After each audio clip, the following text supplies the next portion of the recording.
Welcome to ಅಡುಗೆ number 1. ಇವತ್ತಿನ recipe ಮೆಂತ್ಯ ಸೊಪ್ಪಿನ ಹೆಸರುಬೇಳೆ ಪಲ್ಯ ಮಾಡ್ತಾ ಇದ್ದೀನಿ. ಇದು ಹೆಲ್ದಿ ರೆಸಿಪಿನೂ ಆಗೈತಿ. ಈ ಬೇಸಿಗೆ ಕಾಲಕ್ಕೆ ದೇಹಕ್ಕೆ ಕೂಡ ಇದು ತಂಪುವಾದ ರೆಸಿಪಿ ಅಂತಲೇ ಹೇಳ್ಬೋದು. ಇದು ರೋಟಿ ಚಪಾತಿ ಜೊತೆ ಒಳ್ಳೆ ಕಾಂಬಿನೇಷನ್. ಮೊದಲು ಇದಕ್ಕೆ 2 ಟೇಬಲ್ ಸ್ಪೂನಷ್ಟು ಶೇಂಗಾ ಕಾಳನ್ನ ಹುರ್ಕೋತಾ ಇದ್ದೀನಿ. ಇದನ್ನು ಕ್ರಿಸ್ಪಿಯಾಗಿ ಹುರ್ಕೊಂಡು ಇದನ್ನು ಸ್ವಲ್ಪ ತರಿಯಾಗಿ ಪೌಡರ್ ಮಾಡಿ ಇದನ್ನು ಗ್ರೈಂಡ್ ಮಾಡಿ ಇಟ್ಕೊಂಡಿದ್ದೀನಿ. ಈಗ ಬೆಳ್ಳುಳ್ಳಿ ಬೇಳೆಗಳನ್ನು ಸ್ವಲ್ಪ ಮೇಲ್ಗಡೆ ಸಿಪ್ಪೆಯನ್ನು ತೆಗೆದುಬಿಟ್ಟು ಈಗ ಸಣ್ಣಾಗಿ ಕಟ್ ಮಾಡಿ ಇಟ್ಕೊಂಡೆ. ಒಂದು ಮೀಡಿಯಮ್ ಸೈಜು ಈರುಳ್ಳಿನೂ ಕೂಡ ಈಗ ಸಣ್ಣಾಗಿ ಕಟ್ ಮಾಡಿ ಇಟ್ಕೊಂಡೆ. ಮತ್ತು ಮೆಂತ್ಯ ಸೊಪ್ಪನ್ನು ಸ್ವಚ್ಛವಾಗಿ ತೊಳೆದು ಇಟ್ಕೊಂಡು ಇದನ್ನು ಕೂಡ ಸಣ್ಣಾಗಿ ಕಟ್ ಮಾಡಿ ಇಟ್ಕೊಳ್ತಾ ಇದ್ದೀನಿ. ಒಂದು ಬಾಳಿಗೆಯಲ್ಲಿ 1 ಟೀ ಸ್ಪೂನಷ್ಟು ಎಣ್ಣೆ ಹಾಕಿದ್ದೀನಿ. ಎಣ್ಣೆ ಕಾದಾದಮೇಲೆ ಸಾಸಿವೆ ಜೀರಿಗೆನ 1 ಟೀ ಸ್ಪೂನ್ ಹಾಕಿದ್ದೀನಿ. ಸಾಸಿವೆ ಜೀರಿಗೆ ಚಟಪಟ ಅಂತ ಸಿಡಿದಾದಮೇಲೆ ಕಟ್ ಮಾಡ್ಕೊಂಡಿರುವಂಥ ಬೆಳ್ಳುಳ್ಳಿ ಬೇಳೆಗಳನ್ನು ಹಾಕ್ಕೊಳ್ತಾ ಇದ್ದೀನಿ.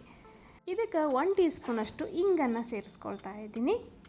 ಈಗ ಗ್ಯಾಸ್ ಸ್ಟವ್ನ ಮೀಡಿಯಮ್ನಲ್ಲಿ ಇಟ್ಕೊಂಡು ಇದನ್ನು ಮಾಡ್ಕೊಳ್ಳಿ, ಇಲ್ಲಾಂದರೆ ಹೊತ್ಬಿಟ್ರೆ ಟೇಸ್ಟ್ ಹಾಳಾಗುತ್ತೆ. ಈಗ ಇದು ಸ್ವಲ್ಪ ಕೆಂಪಗಾದಮೇಲೆ ಇದಕ್ಕೆ ಕಟ್ ಮಾಡ್ಕೊಂಡಿರುವಂಥ ಈರುಳ್ಳಿನ ಹಾಕ್ಕೊಳ್ಳೋಣ. ಈರುಳ್ಳಿ ಜಲ್ದಿ ಮೆತ್ತಗಾಗಬೇಕು ಅಂತ ಇದ್ರ ಮೇಲ್ಗಡೆ ಸ್ವಲ್ಪ ಉಪ್ಪನ್ನು ಹಾಕ್ಕೊಳ್ಳೋಣ. ಟೇಸ್ಟ್ಗೆ ತಕ್ಕಷ್ಟು ಉಪ್ಪನ್ನು ನಾವು ಹಾಕ್ಕೊಳ್ಳೋದು. ಇದಾದಮೇಲೆ ಇದಕ್ಕೆ 1 ಟೀ ಸ್ಪೂನಷ್ಟು ಗರಂ ಮಸಾಲ ಮತ್ತು 1 ಟೀ ಸ್ಪೂನ್ ಅರಿಶಿಣದ ಪುಡಿ ಮತ್ತು 1 ಟೇಬಲ್ ಸ್ಪೂನ್ ಅಚ್ಚ ಖಾರದ ಪುಡಿ ಹಾಕಿ ಇದನ್ನು ಮಸಾಲೆ ಜೊತೆ ಚೆನ್ನಾಗಿ ಬಳಸ್ಕೊಳ್ಳೋಣ.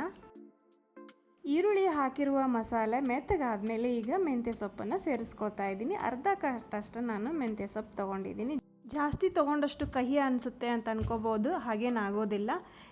ಏನು ಮಾಡಬೇಕಂದ್ರೆ ಜಾಸ್ತಿ ನಾವು ಬಳಸ್ಕೊಳ್ಬೇಕು, ಅಂದಷ್ಟು ಇದು ರುಚಿ ಚೆನ್ನಾಗಿರುತ್ತೆ ಸೊಪ್ಪಿನ ಪಲ್ಯ. ಕೆಲವೊಂದಿಷ್ಟು ಜನ ಸೊಪ್ಪಿನ ಪಲ್ಯ ಇಷ್ಟಪಡೋದಿಲ್ಲ. ಈ ರೀತಿ ಡಿಫ್ರೆಂಟಾಗಿ ಮಾಡ್ಕೋಬೋದು, ರುಚಿ ಮಾತ್ರ ಮಸ್ತಾಗಿರುತ್ತೆ. ಈಗ ಸೊಪ್ಪು ಪೂರ್ತಿಯಾಗಿ ಮೆತ್ತಗಾಗೋವರೆಗೂ 1 ಲೀಡ್ ಕ್ಲೋಸ್ ಮಾಡಿದ್ದು ನಾವು ಇಡಬೇಕು ನೋಡಿರಿ. ಇಲ್ಲಿ ನಾನು ಅರ್ಧ ಕಪ್ನಷ್ಟು ಹೆಸರುಬೇಳೆ ನೀರಲ್ಲಿ ನೆನೆ ಇಟ್ಟಿದ್ದೆ. ತುಂಬ ಚೆನ್ನಾಗಿ ನೆನೆದಿದೆ ಇವಾಗ. ಈಗ ನಾನು ಈ ಸೊಪ್ಪಿನ ಜೊತೆ ಅದನ್ನು ಹೆಸರುಬೇಳೆನ ಸೇರಿಸ್ಕೊತಾ ಇದ್ದೀನಿ.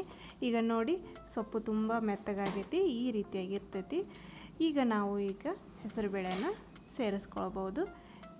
ಒಂದು ಅರ್ಧ ಕಪ್ನಷ್ಟು ನಾನು ಹಾಕ್ಕೊಂಡ ಇದ್ದೀನಿ. ಸೊಪ್ಪಿನ ಜೊತೆ ಹೆಸರುಬೇಳೆನೂ ಚೆನ್ನಾಗಿ ಮಿಕ್ಸ್ ಮಾಡ್ಕೊಳ್ಳೋಣ. ಎರಡು ಚೆನ್ನಾಗಿ ಬೆರಿಬೇಕು. ಇದಕ್ಕೆ ಮೇಲ್ಗಡೆ ಸ್ವಲ್ಪ ನಾನು ಆವಾಗಲೇ ಶೇಂಗಾ ಕಾಳು ಹುರ್ಕೊಂಡಿದ್ನಲ್ಲ, ಅದನ್ನು ಈಗ ಪೌಡರ್ ಮಾಡಿ ಇಟ್ಕೊಂಡಿದ್ದೀನಿ. ಸ್ವಲ್ಪ ತರಿಯಾಗಿ ಮಾಡಿ ಇಟ್ಕೊಂಡಿದ್ದೆ. ಈಗ 2 ಟೇಬಲ್ ಸ್ಪೂನಷ್ಟು ಹಾಕ್ಕೊಳ್ತಾ ಇದ್ದೀನಿ. ಇದ್ರ ಮೇಲ್ಗಡೆ 1 ಟೀ ಸ್ಪೂನಷ್ಟು ಇನ್ನೊಂದು ಸ್ವಲ್ಪ ಗರಂ ಮಸಾಲೆ ಹಾಕ್ಕೊಂಡೆ. ಇದು ಟೇಸ್ಟ್ ಸ್ವಲ್ಪ ಡಿಫ್ರೆಂಟ್ ಅನಿಸುತ್ತೆ ಅಂತ ಮೇಲ್ಗಡೆ ಹಾಕ್ಕೊಂಡಿನಿ.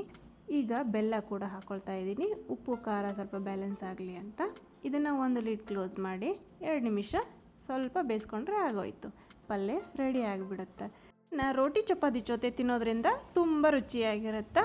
ರೆಸಿಪಿ ಇಷ್ಟ ಆಗಿದ್ದರೆ ಈಗ ಥಟ್ನಂತ ಇವತ್ತು ಮಾಡಿಬಿಡ್ರಿ. ಲೈಕ್ ಮಾಡಿರಿ, ಶೇರ್ ಮಾಡಿರಿ, ಸಬ್ಸ್ಕ್ರೈಬ್ ಮಾಡಿರಿ. ನೆಕ್ಸ್ಟ್ ವಿಡಿಯೋದಲ್ಲಿ ಸಿಗ್ತೀನಿ. Thank you.